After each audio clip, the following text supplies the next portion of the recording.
not falling down. His favor, His favor, His favor, His comfort to my soul. So I give my all. Come on, lift your hands. You've been faithful. Gotta give my praise to you. I've got it, no bless.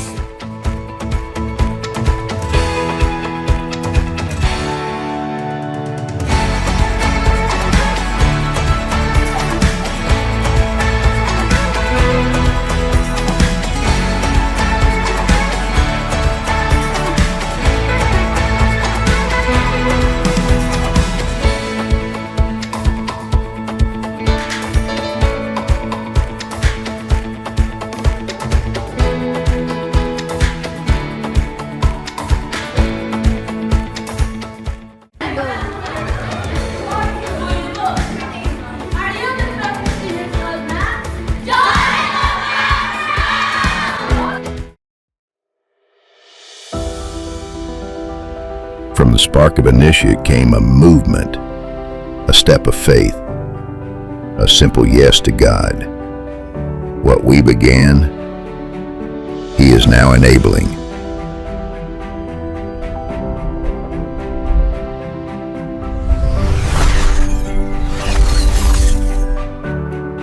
Last year we initiated worship, outreach, relationship, discipleship, small steps, big purpose. God was already preparing us for more.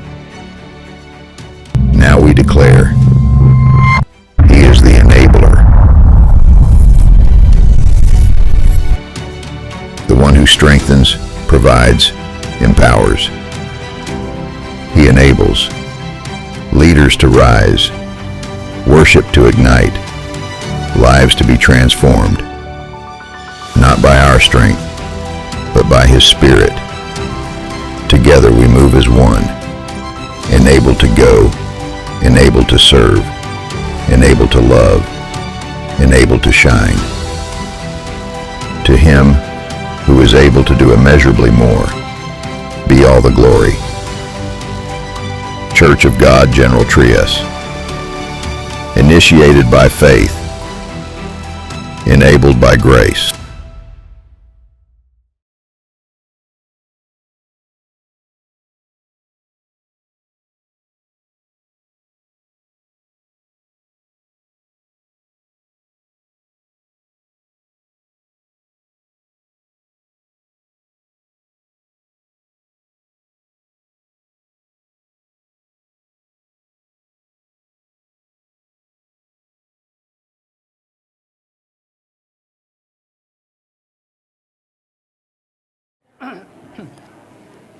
Hallelujah. Praise the Lord. Magandang umaga po sa ating lahat. Good morning. Pwede bang batiin mo naman yung katabi mo ng good morning? Gandang umaga. At sabihin mo sa kanya, masaya ako. Sabihin mo sa kanya, sa katabi mo, masaya ako. Kasi kasama kita ngayon dito. Praise the Lord. At alam nyo, kung meron mang isang talagang masayang-masaya ngayon, walang iba kung hindi ang ating Panginoon. Amen? Masaya siya dahil nakikita niya ang kanyang mga anak ay nandito ngayon at dumalo sa gawaing ito to worship and give praises to the Lord. Hallelujah. God is good. Amen? All the time God is good. Dahil ito ay nasa third Sunday na naman tayo, no, ng buwan ng January at third week din ng year 2026. And God is so faithful. Tatapos na naman ang isang taon at ngayon ay nagsisimula na naman tayo. And I believe na kung paano siya naging tapat sa atin ng mga nakaraang taon, ganun din siyang magiging tapat itong taon na to and all throughout the year. Amen? Napakabuti ng Diyos at meron na naman siyang hinandang mensahe para sa ating lahat ngayon sa umagang ito. Kaya, alam nyo, hindi aksidente na kayo ay nandito ngayon sa church na ito. Amen?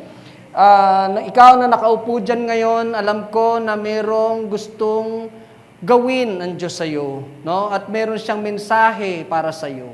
By the way, do we have first-time visitors in this church? Meron po ba? Can you raise your hands? Ayun po, meron, no? Dalawa, at doon po, meron po ba? First time, ngayon pa lang nakadalawa. Welcome to Church of God, General Trias. Palakpakan naman natin ang buhay nila, no? Palakpakan natin si Lord sa buhay nila. And welcome to the house of the Lord. I always say this, that if you are in the house of the Lord is here with us. No? Ang presence ng Panginoon ay nandito sa kanyang banal na tahanan. And today, we will hear again a message coming from the Lord that He prepares for all of us. Alam nyo, sa mga panahon ngayon, no, bago ako mag-proceed sa ating sermon for today, gusto ko munang tanungin kayo, sino sa inyo ang nakakapansin, no?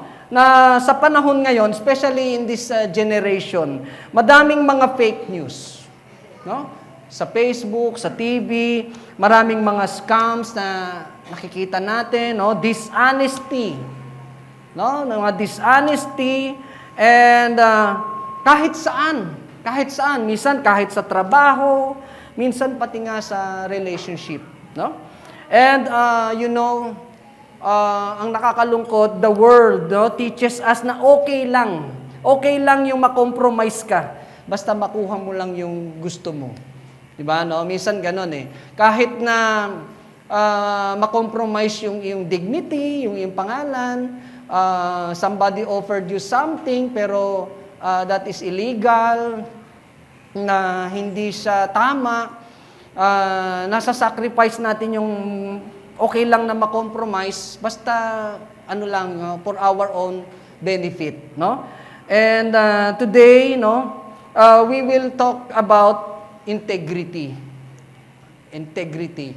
Now, bakit ganyan, ano? Kung ikaw ay may integrity, naranasan mo na ba na somebody offered you o meron kang opportunity to grab something, no, na for your own benefit, maganda, pero sa kabila niyan, it is not good, no? Hindi siya tama, no? Gagawa ka ng bagay na hindi tama sa batas o sa mata ng Diyos, sa mata ng tao, at sinabi mo no. No. Naranasan ba natin 'yan, no? Na hindi natin isasacrifice ang ating pangalan, ang ating integrity, no? Integrity is the power from the Lord. Naniniwala ba tayo doon? No, that keeps us standing strong kahit na mahirap, and it makes our faith credible to others.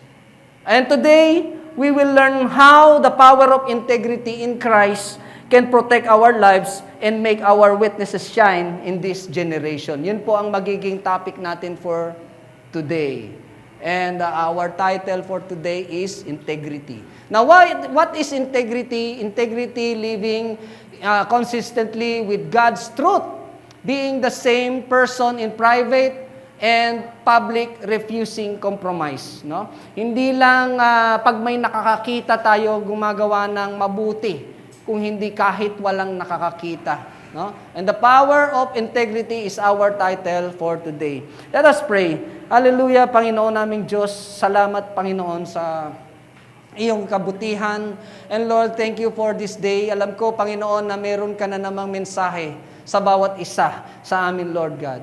Manguna ka, Panginoon, sa gawain ito. Bless your words, Panginoon, at pagpalain mo ang mga iyong kongregasyon. And let us hear your words. Ikaw lamang, Panginoon, ang siyang aming maitas. Ikaw lang aming papupurihan, at ikaw lamang, Panginoon, ang aming sasambahin. And this we pray in the mighty name of Jesus. Everybody say, Amen! Amen. Palakpakan natin ang Panginoon. Hallelujah. Hallelujah. Now, the power of integrity. Now, integrity is strength, not weakness. Kaya nga, no, Kung merong tayong opportunity na dumadating sa atin, o merong nag-o-offer sa iyo ng something, na sa tingin ng iba ay, wow, napakaganda naman yan. Grab mo na yan. Di ba? Pero dahil nga meron kang integrity, hindi mo siya tinanggap. Merong magsasabi sa iyo na, ang hina mo naman. Di ba? Kung ako yan, tinanggap ko na. Di ba? No, wag tayong magpapadala doon dahil sinasabi nga ng integrity is strength. Hindi po yan kahinaan. No? What you did is the good thing na hindi mo pinatulan o tinanggap yung mga offer ng mundong ito na ikaw naman, in the end, ang pangalan mo, iyong dignity o yung integrity ang masisira. No? And now, why is integrity important? Especially to us na mga Kristiyano. Bakit nga ba importante na meron tayong integridad? Everybody say integrity. So, yan daw yung dapat na mayroon ang lahat, especially us na believers of Jesus Christ. In Proverbs 11:3, ang sabi po dyan, integrity of the upright guides them, but the crookedness of the treacherous destroys them. Ano ba yung treacherous na yan? Yan ay yung mga taksil o yung hindi tapat. No? Ang integrity ng matuwid ay ito ang gumagabay sa kanya. Gumagabay sa kanyang buhay patungo sa tamang landas na gustong tahakin ng Diyos para sa kanya. But the crookedness o yung kabuktutan o yung kasamaan ng mga hindi tapat, yung mga taksil, sinisira ang buhay mo. No? Sinisira niya ang buhay ng mga taong ganito. Integrity, sabi kanina, no? Why is integrity important? We have three reasons why. Number one is integrity reflects Christ's character. Yun. And sabi dito, Jesus lived without deceit. His words and actions match perfectly. We are called to mirror Him. Sino dito ang naniniwalang tinawag ka ni Lord? Amen. You are called by the Lord. Lalo na nung ikaw ay ma-born again. No? You are called by the Lord at hindi lang ikaw tinawag ng Panginoon para maging Kristiyano, kung hindi to mirror Him. Pag sinabing to mirror Him, gagayahin natin siya. Diba? In the beginning pa lang, sinabi na ng Diyos na let us make man into our own image. No? Ang gusto ng Diyos ay maging kamukha natin siya. Katulad natin siya. Ibig sabihin po, mayroon tayong pagsunod sa gusto niyang gawin natin. No? And si Jesus ay namuhay ng walang deceit at ang kanyang mga sinasabi, ang kanyang mga sinasalita, no? Ay nagmamatch sa kanyang gawa. Ganun po ang ating Panginoon. At yun din ang gusto ni Jesus na gawin po natin. Gayahin natin siya. No? And we are called to mirror Him. Now, in 1 Peter chapter 2 verse 22, ito po ang sinasabi dito ni Apostol Pedro, no? He committed no sin. Hindi siya nagkasala, and no deceit was found in his mouth. So that's the thing na gusto ng Panginoon na tularan natin bilang mga followers niya. And number two, why integrity is important? The reason is integrity builds trust. Ito pala ay bumubuo ng pagtitiwala para sa taong merong integridad. Families, churches, and communities thrive when people are truthful and consistent. Pag sinabi pong thrive, ano yan? Umuunlad, umaasenso. No? At ang mga pamilya daw, no? Ang mga simbahan, ang komunidad na merong integrity, sila ay lumalago. Sila ay umaasenso, umuunlad. Kaya ang isang pamilya na mayroong integridad sa kabuuan ng kanyang pamilya, makikita mo, no, magmula sa magulang hanggang sa mga anak, hanggang sa kaapu-apuhan, basta't nandun ang integrity, umuunlad sila. No? Hindi lamang siguro financially, kung hindi pati yung kanilang pamumuhay, kanilang mga relationship, umuunlad. Ganon din sa church, no? Kapag ang church ay tapat, mayroong integridad, lumalago ang church. And ang komunidad, ang isang lugar na faithful, no? Truthful, honest, makikita mo yung komunidad niya, mabilis ang pag-asenso. Amen? Kaya nga po, sana ang panalangin natin, itong bansang ito, na ating kinabibilangan, no? Dito sa Pilipinas, nawa, lalo na yung mga nandun sa otoridad, yung mga nakaupo, nawa ay maging truthful, no? Magkaroon ng integrity, para ang bansa natin ay tuloy na umunlad. Amen? Gusto po natin yon bilang mga Pilipino. Amen. So, truthful and consistent. Hindi pa bago-bago. Sana tuloy-tuloy. No? Tuloy-tuloy yung pagkakaroon ng integridad. Now, in Proverbs chapter 10, verse 9, ang sinasabi po dito, whoever walks in integrity walks securely. But whoever takes crooked paths will be found. Yun. No? Kapag ka ikaw daw ay lumalakad na merong integridad, ikaw ay secured. No? You are safe. Wala kang aalalahanin. But, yung mga lumalakad in a crooked way, no? Yung mga gumagawa ng kabuktutan, yung mga gumagawa ng pandaraya, panloloko, no? Kasamaan, their paths will be found. Hindi mo yan maitatago. No? Alam natin, no? Tayo ay nanonood ng news. Sino dito mahilig manood ng balita? Ng news sa TV, sa Facebook, no? Alam natin ng mga current events. Alam natin yung mga nangyayari lalo na sa bansa natin.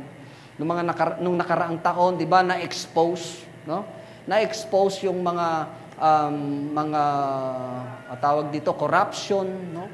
Corruption, pandaraya, panlalamang sa bayan, no? Ginagamit yung pera ng mamamayan, no, sa kanilang pangsariling interest, pangsariling kapakanan. Naitago ba 'yun ng matagal? 'Di ba? Na-expose. And I believe na there is justice para po sa mga taong gumagawa niyan. Kaya nga dito sinasabi, but whoever takes crooked paths will be found out. Hindi maililihim sa Panginoon yan. At i-expose ng Diyos yan. Alam ng Diyos yan. No? Magtiwala tayo sa Panginoon. Kung wala kang magawa, no? Dahil you think you are powerless against them, merong mas powerful. Ipagpasa Diyos mo yan, hindi yan itatago ng Panginoon. I-expose ng Panginoon. Amen? Hallelujah. And thirdly, no, sabi po dyan, integrity strengthens our witness. The world watches us. No? Tinitignan pala tayo ng mundo. No? Integrity makes our faith believable. Alam niyo po, tayong mga Christian, tayo ba ay mga born again? Meron bang hindi pa born again dito? No? Tayo mga born again Christian, naniniwala ba kayo ng ang paligid natin tinitignan tayo? Tinitignan tayo. Especially those unbelievers. Especially those who belong to such thing as religion. No? Yung hindi pa believer ni Jesus Christ. Tayong mga Kristiyano, tinitignan tayo. Ganon din naman tayo before. Di ba? What I mean is, minsan, kahit hindi ka magsalita in your actions, in the way you live, hindi mo na kailangan sabihin, born again Christian ako. Amen? Naoobserbahan tayo. Naoobserbahan ka, kapatid. Magugulat ka na lang, minsan mayroon kang isang kausap. Dahil paano ka magsalita, paano ka kumilos, paano nakikita niya yung karakter niya sa'yo, sasabihin sa'yo, Christian ka ba? Tama po ba? Do you agree with me? Amen. Christian ka, no? Kasi it shows, no? Inoobserbahan ka pala, no? Pero ano naman kaya yung mga Christian, no? So-called Christian, pero hindi nila pinamumuhay. No? Nandun pa rin sila sa crooked ways. No? Nasabi lang na Christian, pero nandun pa rin sila sa mali. Nandun pa rin sila sa pandadaya. Nandun pa rin sila sa immorality. Sa tingin nyo, sasabihin niya, Christian ba yan? Diba? O sasabihin, ganyan ba ang paniniwalaan kong faith? Diba? Kaya nga po, no, integrity makes our faith believable. Na kung meron palang integrity ang isang Kristiyano, no, madali tayong makapaniwala ng iba. Amen? Mas madali nating makonvince sila. Kung minsan kasi, kung gusto mong share ng isang tao ng Word of God, pero hindi naman nakikita sa'yo, sa pagkatao mo ang pagiging Kristiyano, paano mo sasabihin totoo ba yung sinasabi mo? Diba? Paano ako maniniwala sa'yo? Ikaw mismo, hindi mo pinamumuhay yung sinasabi mong faith mo. Amen? So, para maniwala sa isang Kristiyano, kailangan yan po ay pinanghahawakan natin. Meron tayong integridad. Now, in Philippians 2:15, sabi po dito, so that you may become blameless and pure, children of God without fault in warped and crooked generation. Then, you will shine among them like stars in the sky. Gusto niyo bang mag-shine kayo? Gusto mo bang magningning ka? No? Na kahit ikaw ay mapasama sa ibang faith, doon sa ibang tao na unbeliever, kahit 100 pa yan, kahit 1,000 pa yan, kahit nag-iisa ka lang doon, no? You will shine. Kitang-kita kung sino yung totoong Kristiyano doon. Kahit mapasama ka sa napakaraming unbelievers, kitang-kita ka, no? You will shine. Kaya tayo ba ay nagsya-shine bilang mga Kristiyano? Amen. Kahit ba mapasama tayo sa mga worldly, sa mga makamundong tao, tayo ba ay nagniningding doon? Amen. Sabihin mo sa katabi mo, nagsya-shine ka pala. Amen. Hallelujah. Ganyan ang Kristiyano. We should be shining, no? Tayo ay angat, no?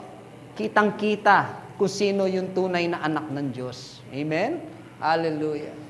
Now, this story in the Bible, lalo na yung mga mahilig magbasa ng Old Testament, alam kong hindi na iba sa inyong story ni Joseph, no? Mahaba ang kwento ni Joseph, no?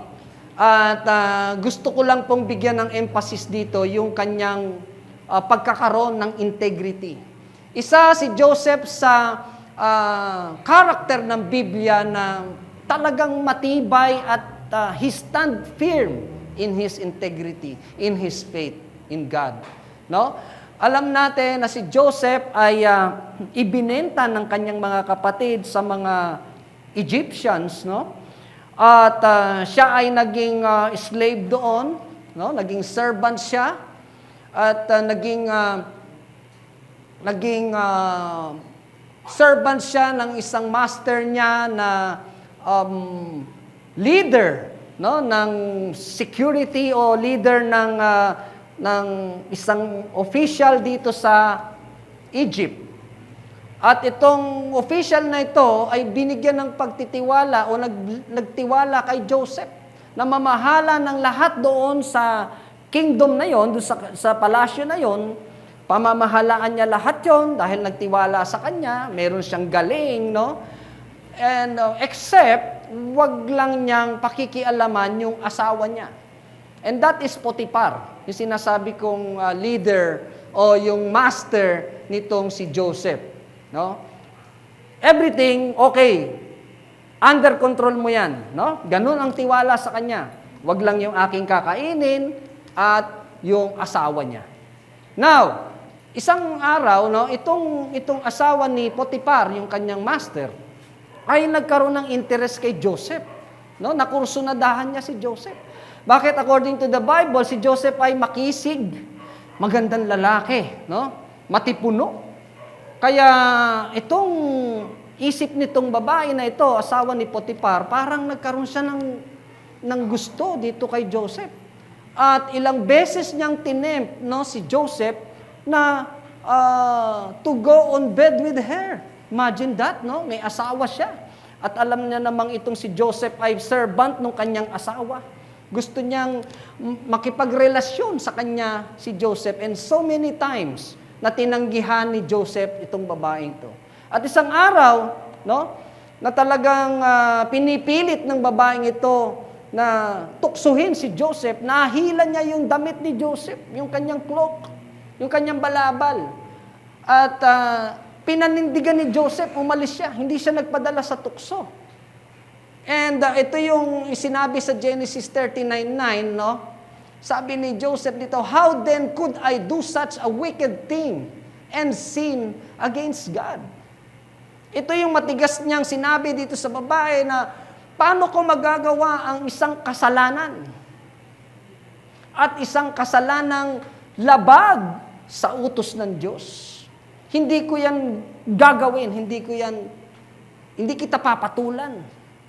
At we know the story, no? Dahil nga tinanggihan ni Joseph yung asawa ni Potiphar, ang ginawa nitong babaeng ito, sumigaw siya.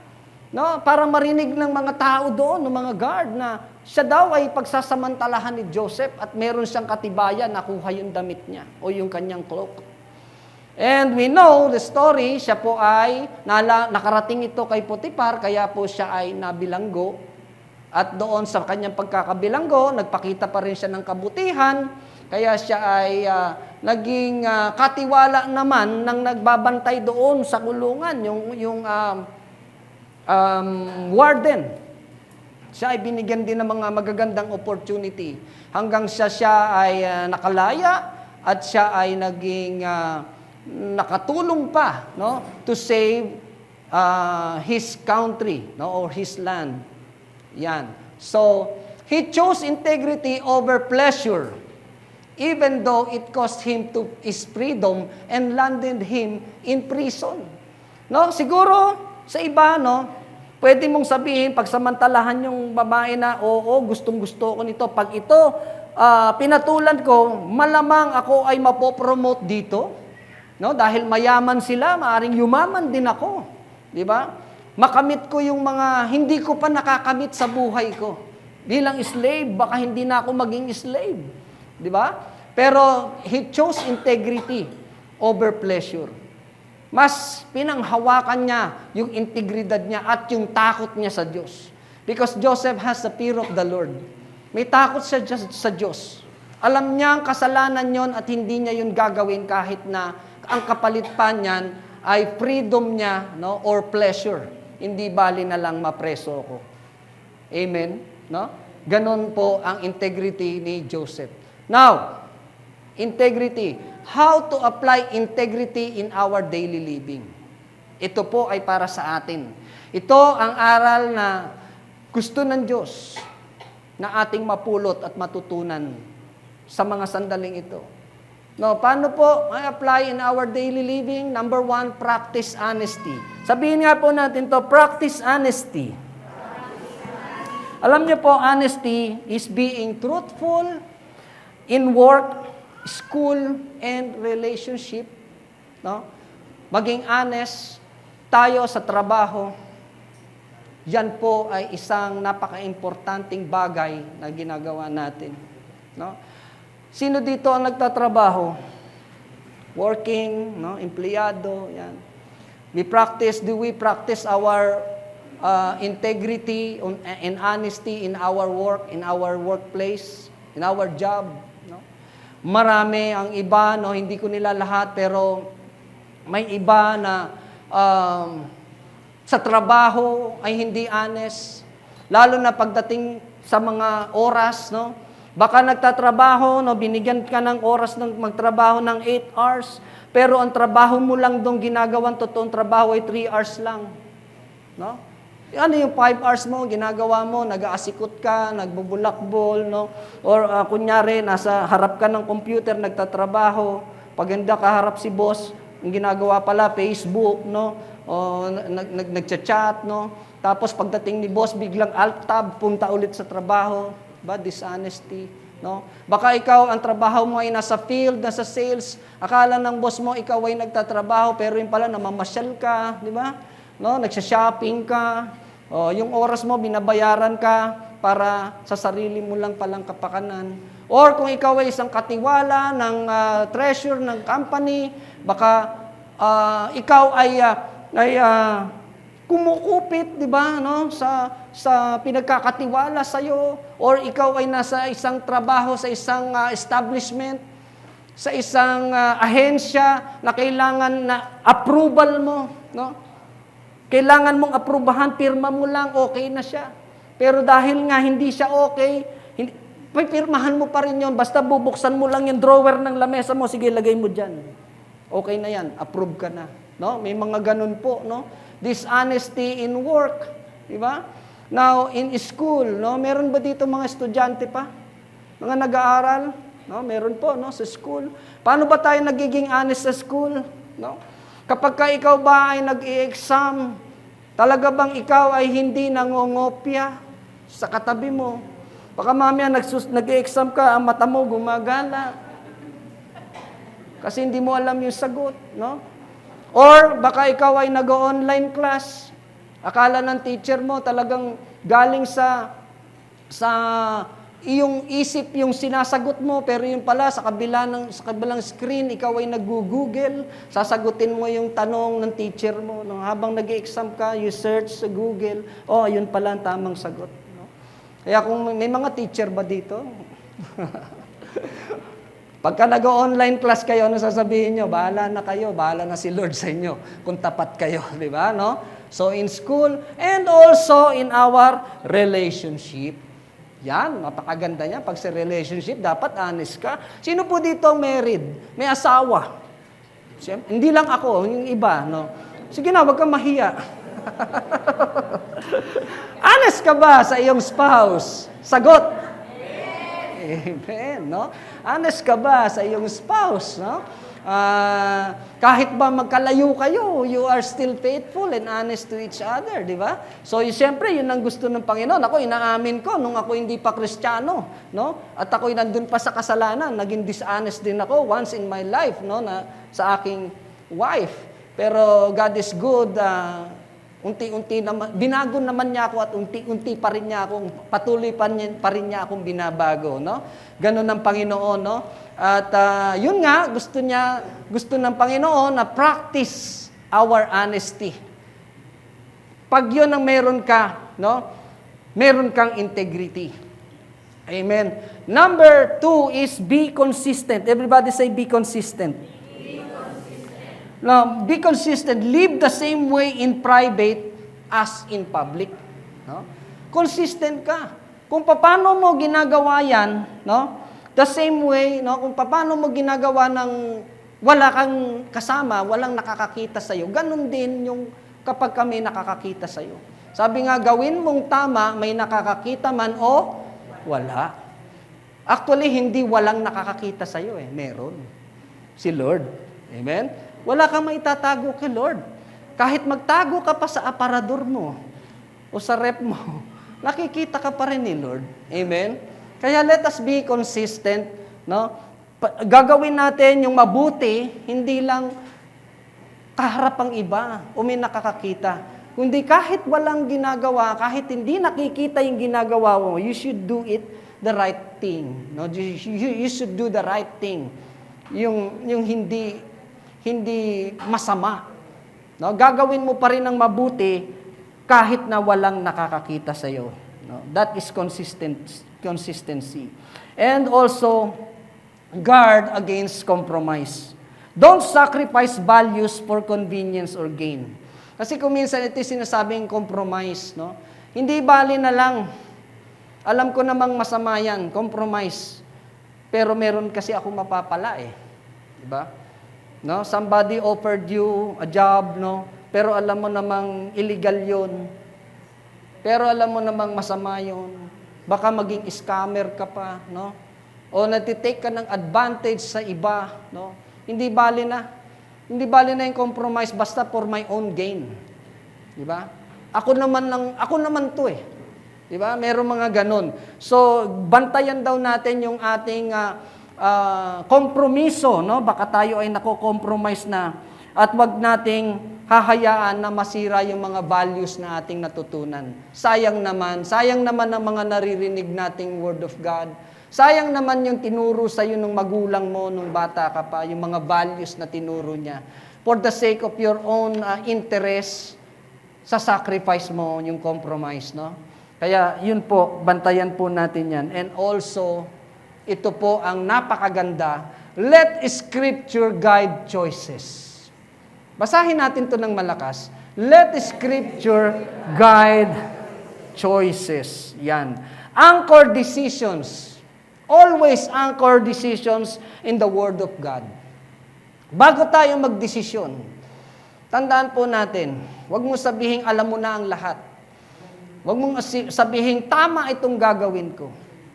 No, hindi mo pa alam ang lahat, kapatid. Hindi mo alam kung saan hahantong yan desisyon mo. Walang ibang nakakaalam ng mabuti at the best para sa iyo kung hindi ang ating Panginoong Diyos. Amen? Kaya po, anchor your decisions in God's Word. Sino po dito ang nagbabasa ng Biblia? Amen? Parang mahina. Opo. Merong Bible sa bahay. Binabasa ang Bible sa bahay. Baka nasa aparador lang yan, nasa drawer. Naitago mo sa baon. Wow, baon. No? Tapos nung naglilinis ka, nakita mo, uy, may Bible pala ako dito. Ang bira, may Bible pala ako. Hindi mo alam, no? Kaya sabi po dyan, let Scripture guide your choices. No, bago pala tayo magdesisyon, we should seek guidance from the Lord. Paano natin makukuha ang tamang gabay ng Diyos? Siyempre, by the Scripture. By the Word of God. No? The Lord will speak to you through the Scriptures written in the Bible. And we should always believe the Bible. Amen? As Christians, ito po yung ating batayan. Ito yung instruction ng Diyos sa atin. And this will guide you, no, para sa tamang path, para hindi tayo ipahamak. Naniniwala ba tayo na hindi tayo pababayaan ng Diyos na mapahamak? Amen. Satan is always prowling around.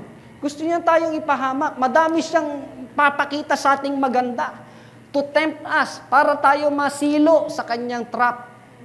Pero if you are covered, no, by the Word of God, kailangan mapuruhan ka nito eh. Amen? Pag napuruhan ka ng salita ng Diyos, walang laban. Si taning sa buhay mo, kapatid.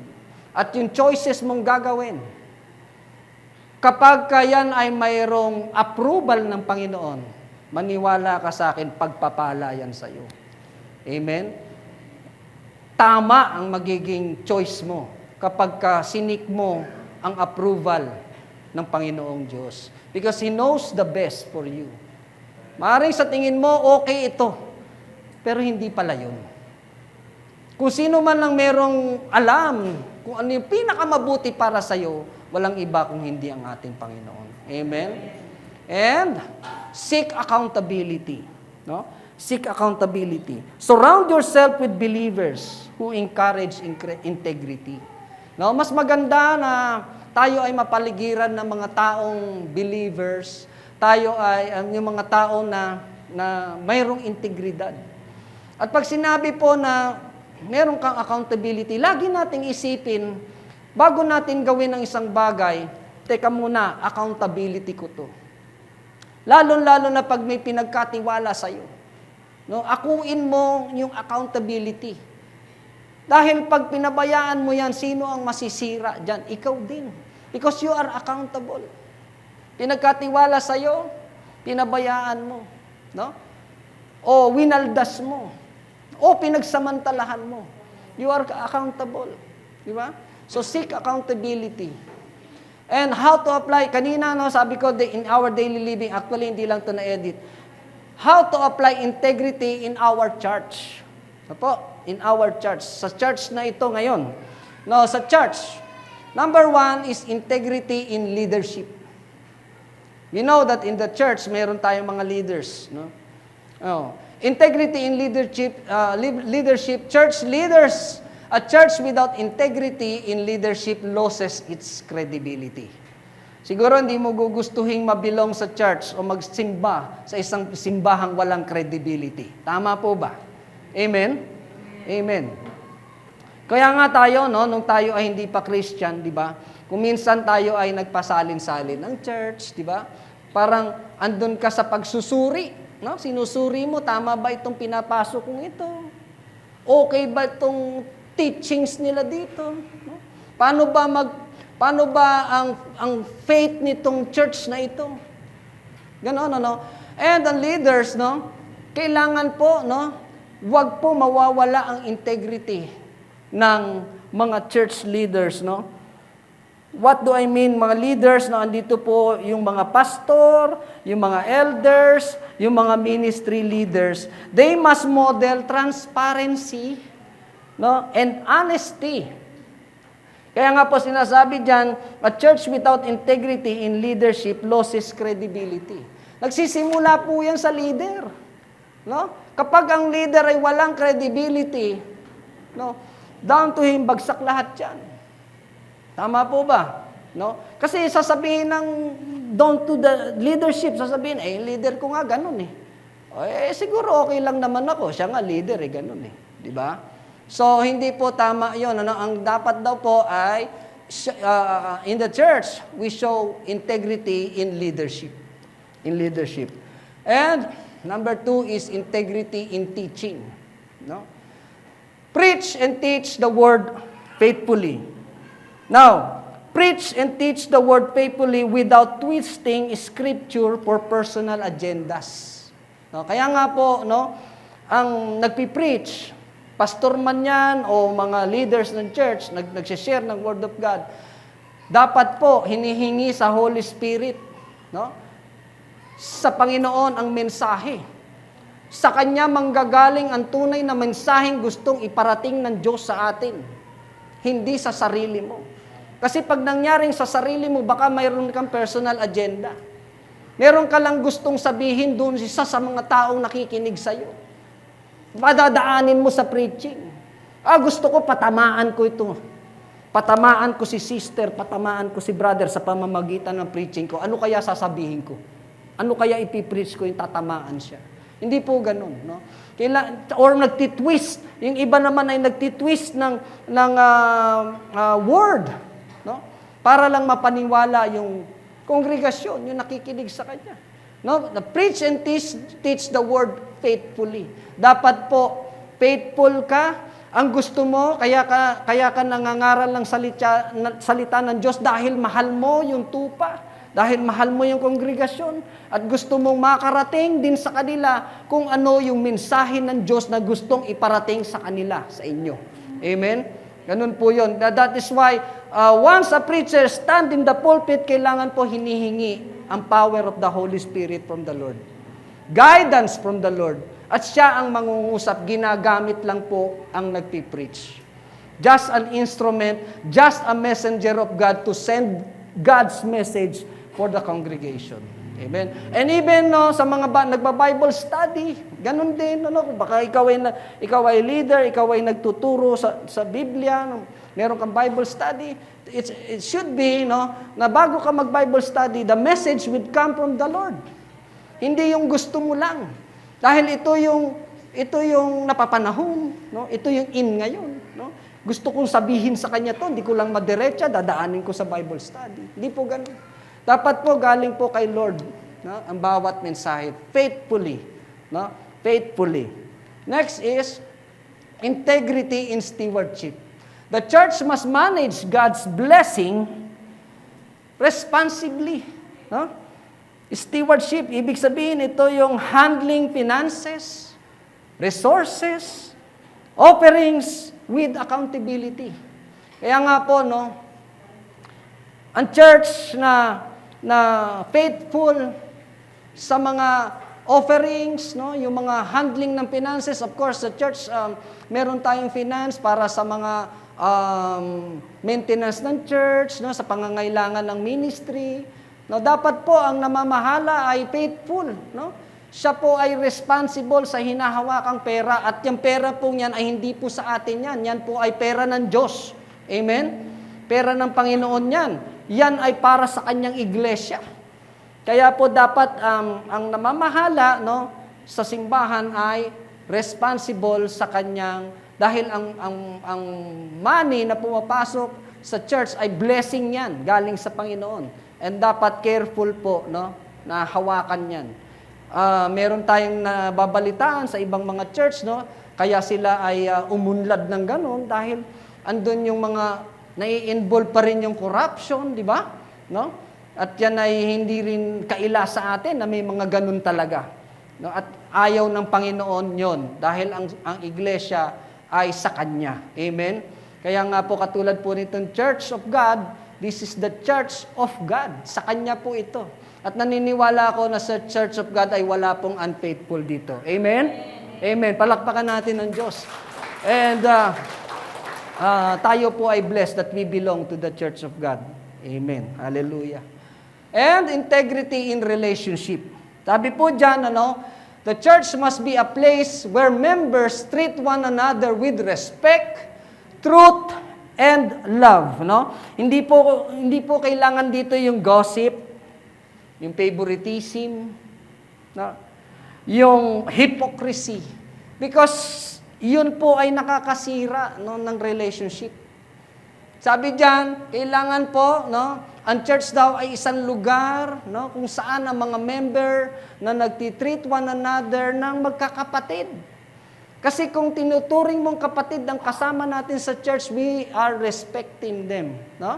Kung gusto mong mag-gain ang respect nila, you should also give your respect to them. Amen? Maggalangan, maging totoo sa isa't isa. Maging totoo tayo sa ipinapakita natin sa ating mga kasama. And higit sa lahat ay love. Yun naman ang gusto ng Panginoon. Love thy neighbor as you love yourself. Kung mahal mo sarili mo, mahalin mo rin ang mga kapatiran mo. Amen? Amen? Amen. Kaya sabihin mo sa katabi mo, alam mo, mahal kita eh. Yun. Diba? Ayan. Dapat naman po tayo nagmamahalan kasi if we consider ourselves as one family of Jesus Christ, one body of Christ, tayo po ay magmamahalan dito. Hindi po magsisiraan, hindi mag-aaway, kung hindi po tayo ay magmamahalan.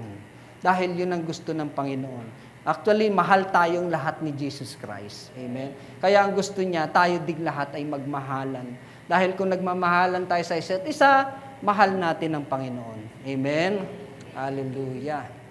Now, integrity in mission. Ito po yung last. Ang bawat church ay may mission. May vision ang church at mayroon ding mission. May ginagawa ang church. Meron bang church na walang ginagawa? Hindi pwedeng nandito lang tayo, nakikinig ng preaching, dapat may mission. And sabi po dyan, do so sincerely, not for recognition, but to glorify God. When the church serves the community, it must be sincere. Kailangan, kapag ka mayroong tinutulungan ng church, o mayroong project and church para sa iba, sa community, hindi po para maitaas ka. Hindi para maging bida tayo. For example, meron tayong mission. Actually, on this Church of God, General Trias, magkakaroon po tayo ng medical mission sa May, this coming May. Para din sa kaalaman ng lahat. Pero yan po ay gagawin para sa pagtulong sa mga souls na nasa labas. Hindi po para maging bida itong church na ito. Hindi po para maging bida ang mga pastor dito o mga leader dito. Hindi po. Ang dapat daw po ay hindi recognition. Hindi para ma-recognize. Ang galing naman ng gentry. Hindi po ganun. Dapat po ang glory ay para sa Panginoong Jesus. Amen? Hallelujah. Sige po, palakpakan natin ang Diyos. If we do the mission, kung tayo ay humahayo, kung tayo ay nagpapa-feeding program, kung tayo ay nakakatulong sa kapwa natin, at dala-dala natin ang Church of God, hindi po para mag-glorify ka. Hindi ito, it's not about you. It's about God. It's about Jesus. Amen? Now, integrity is not optional. Hindi pwedeng, ngayon hindi ako gagawa ng sa susunod na lang. Hindi po optional. Pwedeng may integrity, pwedeng wala. Hindi po, Integrity is not optional. It is the proof of our faith. Kapag pala daw ikaw ay may integrity, that's the proof of your faith. Sumasampalataya ka talaga, naniniwala ka, just like Joseph. Diba? Yung faith niya talaga. Talagang pinanghawakan niya, sabi niya, ayokong gumawa ng masama, ayokong magkasala sa Diyos. That's the proof of your faith. Kasi pwede mo sabihin, nananampalataya ako sa Diyos, pero ang integrity mo wala. No? Okay lang makompromise ka. Pero sinasabi mo, may faith ka. Kaya isang napakagandang halimbawa si Joseph. Yung ginawa niyang integrity. Talagang pinanghawakan niya. Hindi pwede. Oo, makikinabang ako, pero ano naman ang sasabihin ng Diyos sa akin? Kaya napaka-importante po nang meron tayong fear of the Lord. Amen? No? You can always say that you love God. Ang tanong, do you fear God? Yun. Pwede mo sabihin, mahal ko ang Diyos. Pero may takot ka ba? May banal na takot ka ba sa Panginoon? Dahil kung wala kang integrity, no? Nasaan yung fear of the Lord doon? Kasi, iniisip mo, wala namang makakaalam Kami lang nang nandito Di ba? But if you fear the Lord, alam mo ang kayang gawin ng Diyos sa'yo. Alam mo ang consequences niyan. Amen? Alam mong nakikita ka ng Diyos wherever you go, wherever you hide. And you can run from God, pero you cannot hide from God. Amen? Amen! Pwede kang tumakbo, pwede kang tumakas, pero hindi ka makakapagtago kay Lord. Amen? Nakikita ka ng Diyos. Amen? Sabi mo sa katabi mo, nakikita ka ng Diyos. Paalala lang yan. Paalala lang po yan. No? Merong kwento, a house worth 7 million, pre-Palawan tour, versus a pastor's integrity.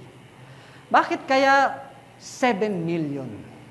Alam niyo po, ako po ay umattend ng seminar sa CRG Dasma, one of my coach there, pastor, hindi ako magme-mention ng pangalan, nagkaroon siya ng testimony. At napakaganda ng testimony niya. Na-bless ako sobra sa kanyang testimony. At bago ko to i-preach o bago ko to i-testimony, pinagpaalam ko to sa kanya personally. Sabi ko, Pastor, napakaganda ng testimony mo. Sobrang na-bless ako, sobrang na-bless ang mga nasharean mo. Pwede ko bang i-share ito sa congregation? Pwede ko bang ma-insert ito sa preaching ko? Sabi niya, wow, okay yan. Kung makaka-bless yan ng makikinig sa'yo, why not? Pero meron akong isang request sa'yo. Ano yun, Pastor? Huwag mong banggitin ang pangalan ko. Huwag mo ring banggitin kung anong church ang hawak ko. Why? Ayokong sa akin mapunta ang glory. Gusto ko kay Lord. Yun ang sabi niya. Sige, Pastor, salamat. Sorry. Now, this is the story goes, no? Ang pastor na ito ay merong best friend, may kaibigan sa church, member niya. Rich. Sabihin na natin talagang mayaman. Mayaman. At napakarami na nilang pinagsamahan ng member na itong kaibigan niya. At before, nung bago pa lang ang pastor, ay nangungupahan, wala po siyang sariling bahay. Pero dahil close sila at mayaman itong member, no, binless siya, no? Binless siya na bigay itong worth 7 million na house and lot sa kanya. And syempre, super blessed si pastor, salamat, no? Dahil hindi na siya mangungupahan, meron siyang bahay at 7 million ang worth. And eto na, dumating sa magse-celebrate yung kaibigan niya na together with his wife, no, ng renewal of vows. Alam niyo saan gagawin? Sa Palawan. At doon sa Palawan, isinasama si pastor ng libre lahat. No? Board and lodging, no? Pamasahe, at hindi lang yung pastor ang kasama, may mga kasama ding members na close doon, libre din. Pero alam niyo po, itong nag-o-offer sa kanya ng ganito ay nagba-violate po sa church. Sa madaling salita, meron siyang kasalanan sa church. At yun po ay hindi lingid sa pastor at sa ibang members. No? At syempre, bilang pastor, itinutuwid niya po ito. At yung leader nitong tao na ito ay itinutuwid din. Kaya lang po, nandun na naman siya sa isang violation ng insubordination. Hindi siya sumusunod. No? Katwiran niya siguro, hindi niyo ako kaya. Diba? Tither ako dito sa church. Wow, no? Nag-offer ako kay pastor. No? Hindi niya ako kaya. Pwedeng ganon, no? Pwedeng ganon. Ngayon, ayaw niya magpatuwid. Kinausap siya so many times, several times ng pastor. Di pwede, ayaw talaga. Pero itinutuloy yung pagpapalawan sa kanya. No? You know, this pastor decided, no? He prayed, sabi niya, hindi ko tatanggapin itong offer. Ayaw mong magpatuwid. Kinausap niya, hindi ako sasama. At you know what? Yung 7 million na bahay, isinauli po niya yun. Pero bago niya isinauli yon, masakit sa kanya dahil 4 years na nilang tinira ng family niya. Pero his wife and his family decided, balik na lang natin. Matatamaan ang integrity ko. No? Matatamaan ang integrity ko. Sa Diyos ako magkakasala dahil nagtotolerate ako ng mali. May masasabi sa akin ng kongregasyon bilang pastor ako, di ba? Sa'yo na lang ulit yan. Kaya, umalis sila doon, dinalik niya yung bahay, at yung member niyang ito, umalis ng church. Hindi niya matanggap Umalis ng church. Pero alam nyo, dahil pinaghawakan ni pastor yung integrity, binless siya ng Diyos. Yung kanyang anak, nagkaroon ng magandang trabaho, ibinili siya ng bahay ng anak niya. At ngayon ay nakapangalan sa kanya yun. Blessing. Di ba? Favor ni Lord. Kasi pinanghawakan po niya yung integrity. Amen? No? Hallelujah. Praise the Lord. Ang ganda ng kanyang testimony, but I promise him, kung meron man ditong nakakaalam kung sino to, I request na lang na wag na lang nating banggitin. Kasi yung gusto niya ang glory ay kay Lord, hindi sa Kanya. Yan, amen. So the challenge, ano ang challenge sa atin, no? Will we be Christians only in name? Or will we live with integrity that shows the world Jesus truly reigns among us? Sabi ko kanina, sino dito ang born again? Lahat tayo.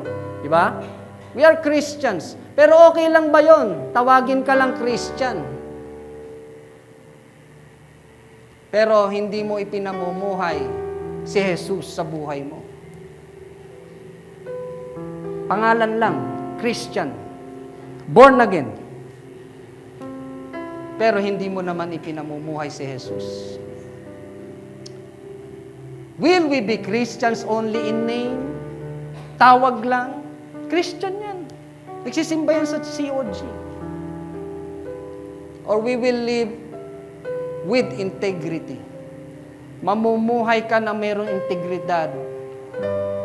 Yung power ng integrity guided ng Panginoon sa buhay mo. At si Jesus Christ, He truly reigns in your life. Talagang nagahari si Jesus sa iyo. Sabi ko nga, kahit hindi mo sabihin pag malaking Christian ka, born again ka. Pero pag nakikita sa'yo, the world watches us, tinitignan tayo.